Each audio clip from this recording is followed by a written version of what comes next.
नमस्कार, मैं नेहा शर्मा आपके साथ और आप देख रहे हैं जस्ट इंडिया। खबरों के प्रायोजक हैं रंज care showroom in Rohtak and Bahadurgarh. Showroom पर आएं, टेस्ट ड्राइव लें और गाड़ी बुक कराएं। Oscar super speciality hospital and trauma centre.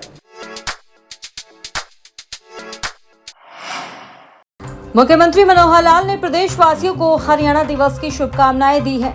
उन्होंने कहा है कि हरियाणा के नवनिर्माण में सभी सरकारों का योगदान है। हरियाणा आज कहीं आगे पहुंच चुका है, चाहे प्रदेश की आर्थिक स्थिति हो, औद्योगिक प्रगति हो या फिर समाज को सेवाएं देने में हरियाणा ने अपना परचम लहराया है। सभी आदरणीय बुजुर्गों, माताओं, बहनों, भाइयों और प्यारे बच्चों, आज 58वें हरियाणा दिवस पर मैं आप सभी को हार्दिक बधाई और शुभकामनाएं देता हूं। साथ ही कामना करता हूं कि हरियाणा विकास और कल्याण के नित नए आयाम स्थापित करते हुए देश का अग्रणी राज्य बना रहे और आप सभी इसके विकास तथा उन्नति में भागीदार बनकर आगे बढ़ते रहें। आज करवा चौथ का भी पावन पर्व है। मैं प्रदेश की मातृशक्ति को करवा चौथ की हार्दिक बधाई एवं शुभकामनाएं देता हूं। हरियाणा में स्वास्थ्य विभाग में मुख्यमंत्री कार्यालय के एक सीनियर ऑफिसर के दखल से नाराज चल रहे गृह एवं स्वास्थ्य मंत्री अनिल विज की तलखी करनाल रैली में दूर होगी। विज की नाराजगी की जानकारी पार्टी हाईकमान तक पहुंची हुई है।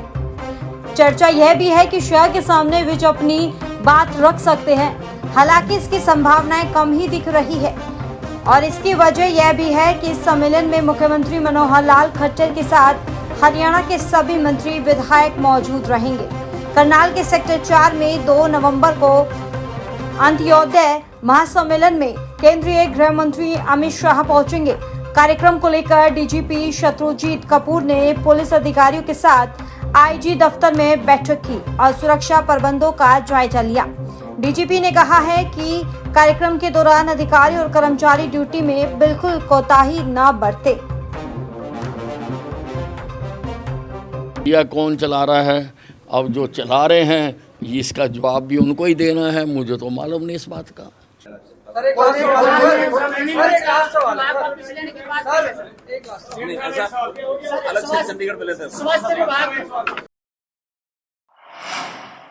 कांग्रेस के प्रदेश प्रभारी दीपक बाबरिया इन दिनों हरियाणा दौरे पर है।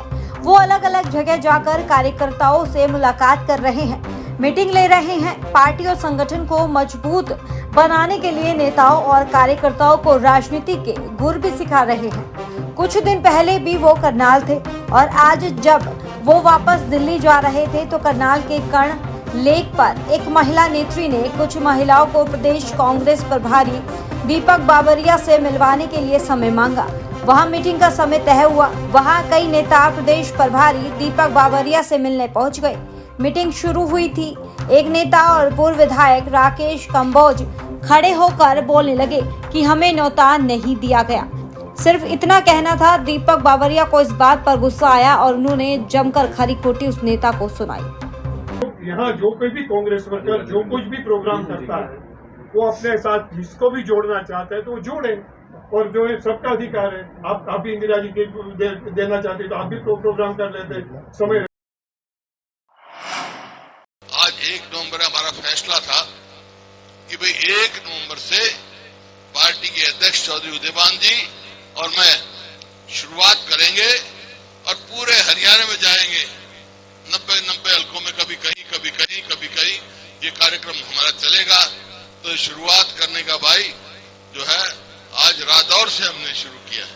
2014 में जो हमारा हरियाणा पूरे देश में नंबर 1 था कि जिसमें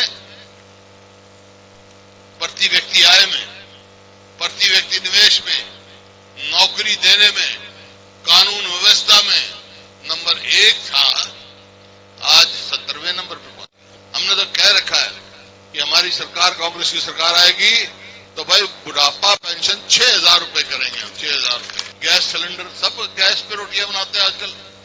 गैस का क्या सिलेंडर का भाव आ गया। राजस्थान में वहां कांग्रेस की सरकार ने 500 रुपए दिया है, 500 रुपए में गैस सिलेंडर। हमारी सरकार आएगी तो 500 रुपए ही गैस सिलेंडर का देंगे भाई।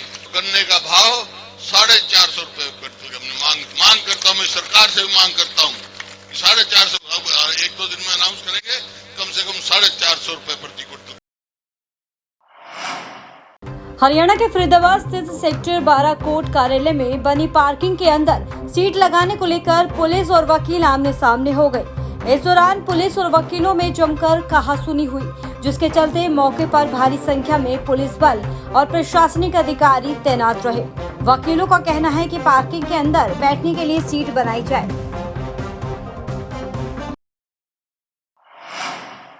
हरियाणा के रोहतक के महम में देर रात को आपसी कहासुनी में बदमाशों ने अंधाधुंध गोलियां चलाई। इससे पहले बदमाशों ने रिटायर्ड फौजी के कहने पर एक व्यक्ति के साथ मारपीट की। जब भीड़ इकट्ठा हुई तो बदमाशों ने फायरिंग कर दी। लोगों के अनुसार 5 राउंड फायर हुए हैं। हालांकि गनीमत ये रही कि गोली किसी भी व्यक्ति को नहीं लगी।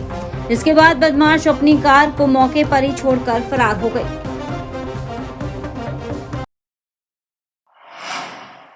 रोहतक में कलयुगी बेटे की हैवानियत सामने आई है, जिसने अपनी बुजुर्ग मां को रूह कपा देने वाली मौत दे दी है। जी हां, मामला नए बस स्टैंड स्थित आजादगढ़ का है। यहां किराए के मकान में रहने वाले एक कलयुगी बेटे ने अपनी मां की निर्ममता से हत्या कर दी। हत्यारे ने मां के सिर और गर्दन पर रोटी बनाने वाले तवे से वार की है। हत्या करने के बाद वह मौके से फरार हो गया। सुबह एक पड़ोसी ने शव को देखा तो उसने अन्य लोगों को इस घटना की सूचना दी, जिसके बाद अर्बन थाना पुलिस को दे दी गई। मामले की सूचना मिलते ही पुलिस टीम मौके पर पहुंची और जांच में जुट गई।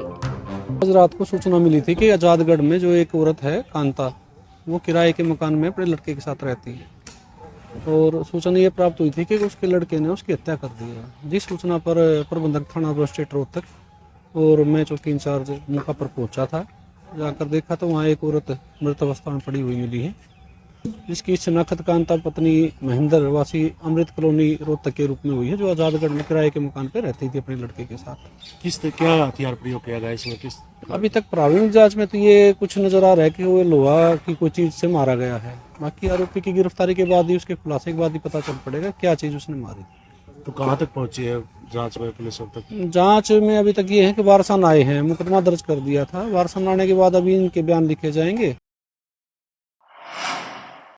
हिसार जिले के 3 गांव के पेट्रोल पंपों पर 6 बदमाशों ने पिस्तौल दिखाकर 2.5 घंटे में डकैती की वारदात को अंजाम दिया।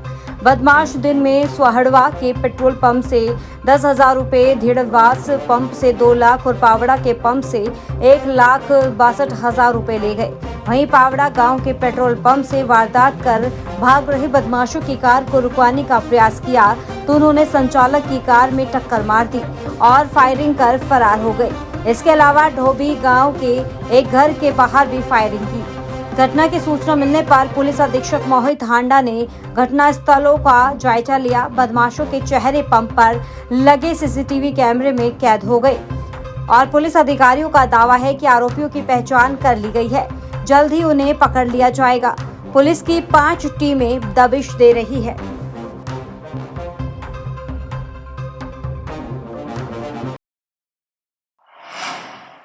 हरियाणा के नूंह जिले के पुन्हाना अपराध जांच शाखा पुलिस ने सेक्सटॉर्शन के 6 आरोपियों को गिरफ्तार किया है।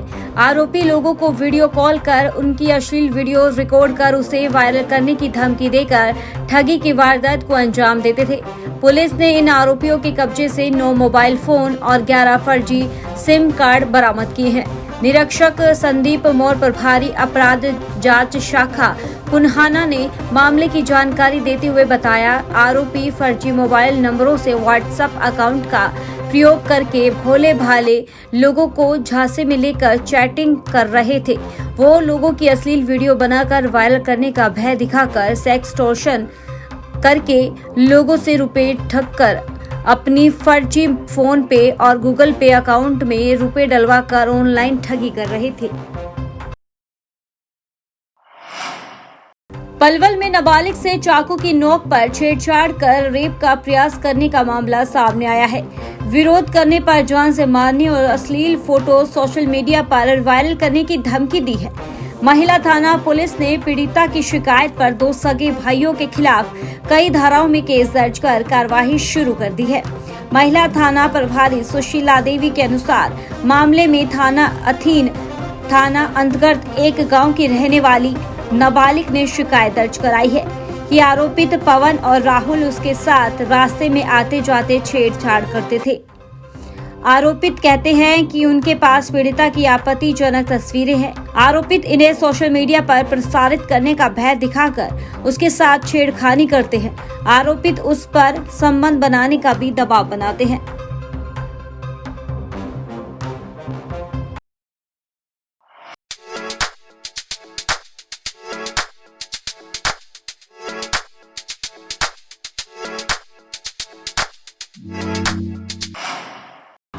जबलपुर गोरखपुर थाना क्षेत्र में मंगलवार बुधवार की आधी रात को गोली चल गई। अज्ञात बदमाशों ने रेलवे ब्रिज करमाक 4 से गोरखपुर गुरुद्वारे जाने वाली मार्ग पर एक व्यक्ति पर गोली चलाई। गोली पीठ पर लगी, जिसे इलाज के लिए मेडिकल में भर्ती कराया गया था। इलाज के दौरान उसकी मौत हो गई। स्वंजन ने बताया कि संजय के मोबाइल पर भी रिकॉर्डिंग है।